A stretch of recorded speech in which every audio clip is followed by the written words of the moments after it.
정좌와 연정화기의 분석. 연정화기의 진정한 의미를 확실히 인식하기 위해서는 먼저 정신, 정기, 정력, 기력, 심력 등의 명사에 대한 연결 관계를 검토해 보아야 한다. 우리의 전통 문화나 사상 속에는 원래 정과 신이 정과 기에서처럼 각기 독립된 두 개념이었다.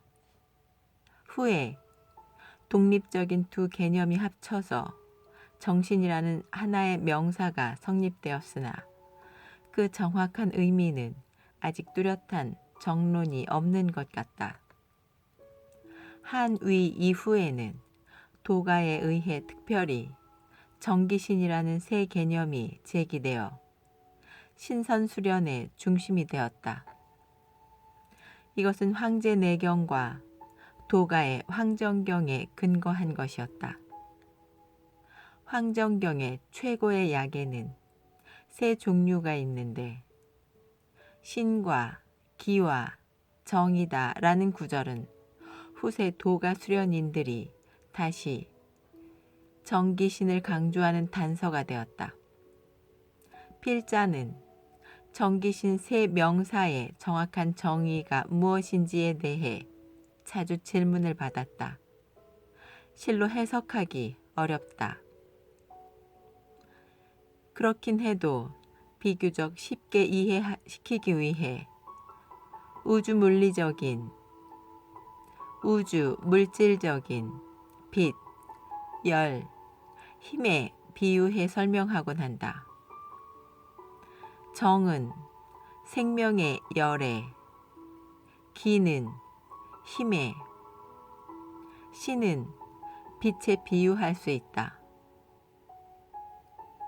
인간의 생명에서 만약 빛, 열, 힘의 작용을 잃어버리면 이는 곧 죽음을 의미한다. 인체의 생명작용에서 정기신은 우주의 물리현상과 마찬가지로 단계에 따라 나누어지며 또 상호 혼합되기도 한다. 신의 주요 작용은 두뇌 부분에서 일어나며 기의 주요 작용은 가슴과 위 부분에서, 정의 주요 작용은 신장과 아랫배 이하의 고환과 생식기 부위에서 일어난다. 이 중 정의 작용은 현대의학에서 말하는 내분비 계통과도 밀접한 관계가 있다. 그러나 정기신에 관한 이론 중 기는 반드시 정으로부터 생기며 신은 반드시 기로부터 생긴다는 설은 잘 통하지 않는다.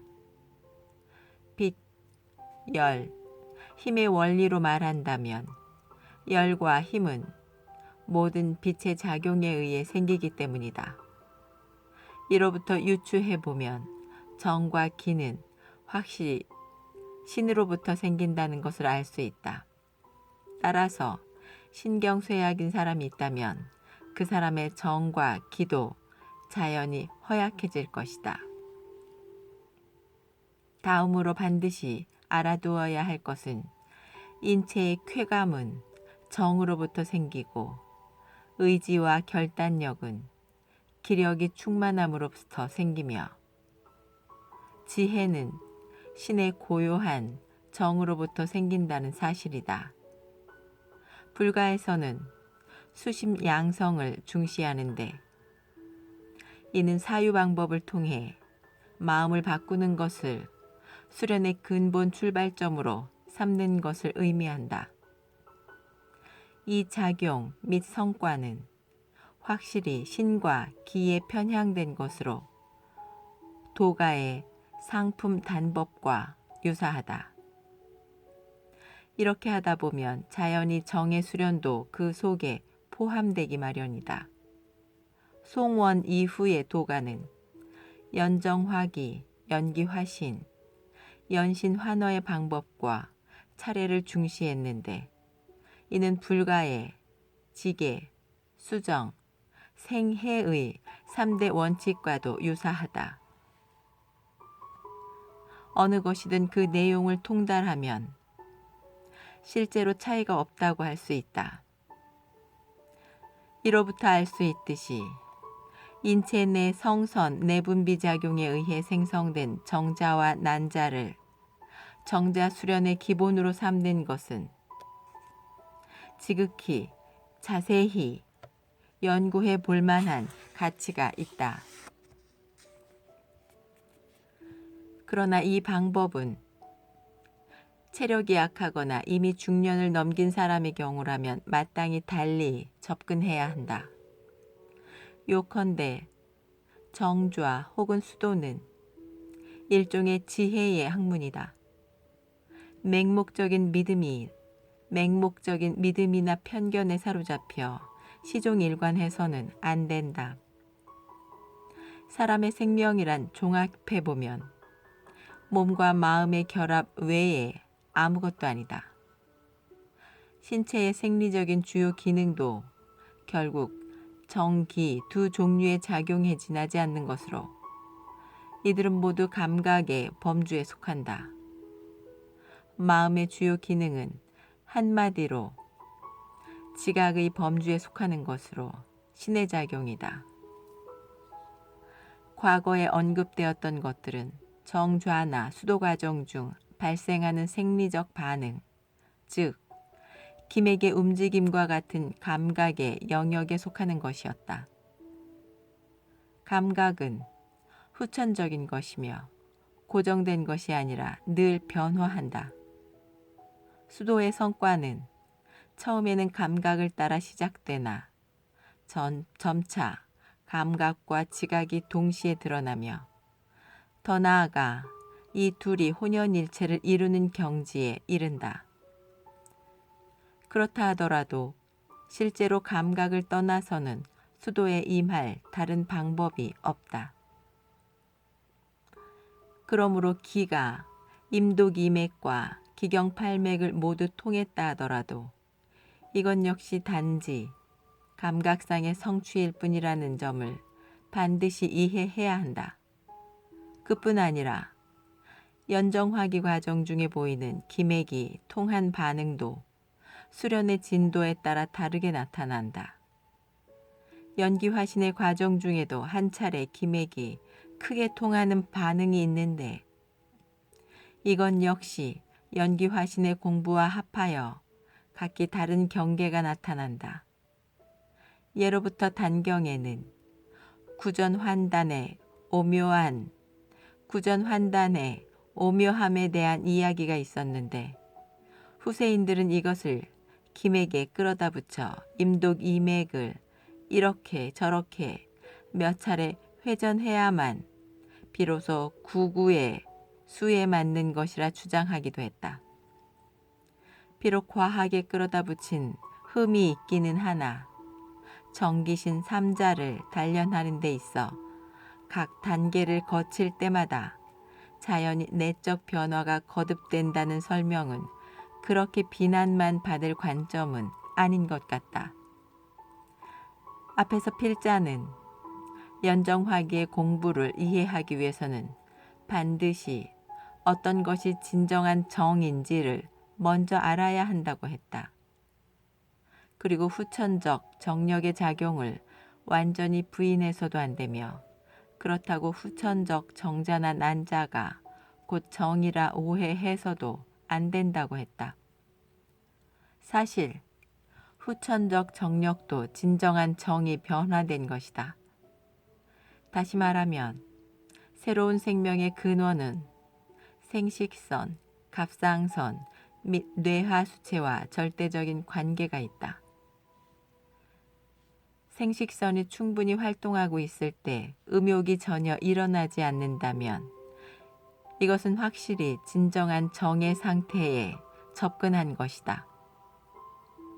이 상태가 지속됨으로써 생식선의 활력이 넘쳐나고 이 활력이 오랫동안 누적되면 자연히 한 줄기 힘이 생겨난다. 척수신경의 꼬리로부터 한 단계 한 단계 위로 상승하다가 다시 점차 아래로 내려가면서 뇌하수체를 자극하여 새로운 기능을 촉진시키는 것이다. 이 과정에서 자극을 받아 반응한 침샘이 다시 갑상선의 활동을 촉진시켜 표현하기 어려울 정도로 가슴이 시원하게 탁 트이는 감각을 느끼게 된다. 그러나 이러한 현상은 연정화기 과정 중 동맥에서 나타나는 한 반응에 불과하며 수도의 결과가 여기에 그친다는 것은 아니다. 성실히 수련한 사람이라면 몸의 세포가 모두 변화하기에 피부가 부드럽고 투명해지는 것은 문제도 아니다. 특히 얼굴의 근육과 세포는 변화가 더욱 두드러져 자세히 보면 은은히 광채까지 풍겨 나오는 것을 알 수 있다. 그러나 얼굴이 불구스레해지면서 세포 자체에 현저한 변화가 뒤따르지 않을 때에는 어딘가 다른 데로 빠진 것이다. 이 경우 고혈압 증세가 아닌지 신경 써야 한다. 마음이 과도하게 어디엔가 집착해 있거나 혹은 상화가 움직이고 있거나 또는 색욕이 수반됨으로써 일어난 현상일 수 있다. 그 뒤에 이어서 나타나는 현상은 인맥이 통하는 것이다. 특히 중궁의 위기가 충만해지면서 점차 내려가 앉는 듯한 느낌을, 내려가 앉는 듯한 감각을 느낀다.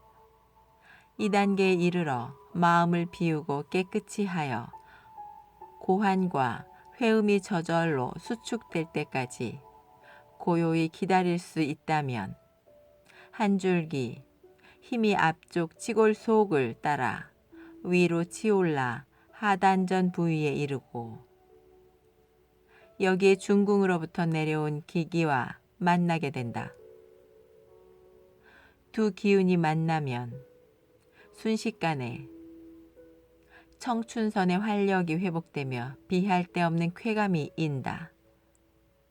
이 쾌감은 성행위에 비할 바가 아니다. 동시에 쾌감은 두 다리의 넓적다리 안쪽을 따라 돌고 두 발꿈치와 발바닥에 이른다. 이때의 느낌은 마치 좋은 술을 마셨을 때처럼 훈훈하고 편안하다. 이 단계에 이르러서야 진정으로 연정화기를 초보적으로 성취했다고 할 수 있다. 이 과정 중 성별이나 연령, 체력이나 자질에 따라 참기 어려운 자극의 종류도 달라지지만 어쨌든 이 현상은 예외 없이 반드시 일어난다. 반드시 나타난다. 단지 일일이 언급하기 어려울 뿐이다. 그리고 정좌 수련이 이 단계에 이르렀다 할지라도 수시로 다른 일에 신경 쓰다 보면 공부가 퇴보할 가능성도 있다. 근신하고 조심하지 않거나 계속 지혜를 개발하지 않으면 한 차례 유희에 끝날 수도 있다. 연정화기는 복부의 뭉침을 풀기 위한 공부에 불과하다. 절대로 여기에 만족해 혼자 즐거움에 젖어서는 안 된다. 이러한 상황은 모두 감각의 범주에 속하는 것으로 단지 그동안의 노력이 미미하게 효과를 거둔 것일 뿐이며 도를 체득하기에는 아직도 요원하다. 그러나 진정으로 이 단계에 이르렀다면 발로 환동과 거병 연연해 등은 문제가 아니다.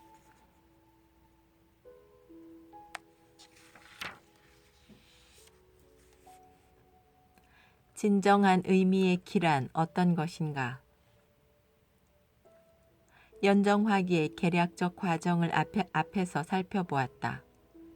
다음에는 연기화신의 과정을 검토할 차례이다. 그런데 정을 연마하면 정말 기가 될 수 있는 것일까? 어떻게 기를 연마해야 신이 될 수 있을까? 연정화기니 연기화신이니 하는 말은 언뜻 보면 그럴듯해 사람을 끌어당기지만 실제로 도처에 문제가 있다. 앞에서 이미 정이 정에게 정이 아님을 설명한 바 있다.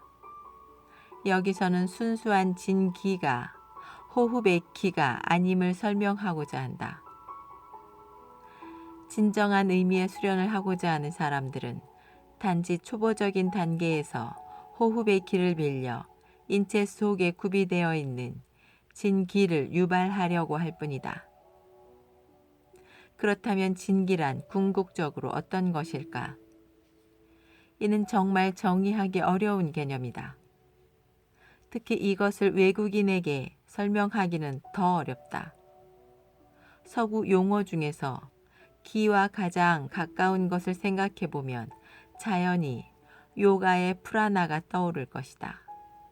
그러나 그 의미는 도가나 선정 공부의 차원에서 말하는 진기와는 적지 않은 차이가 있다.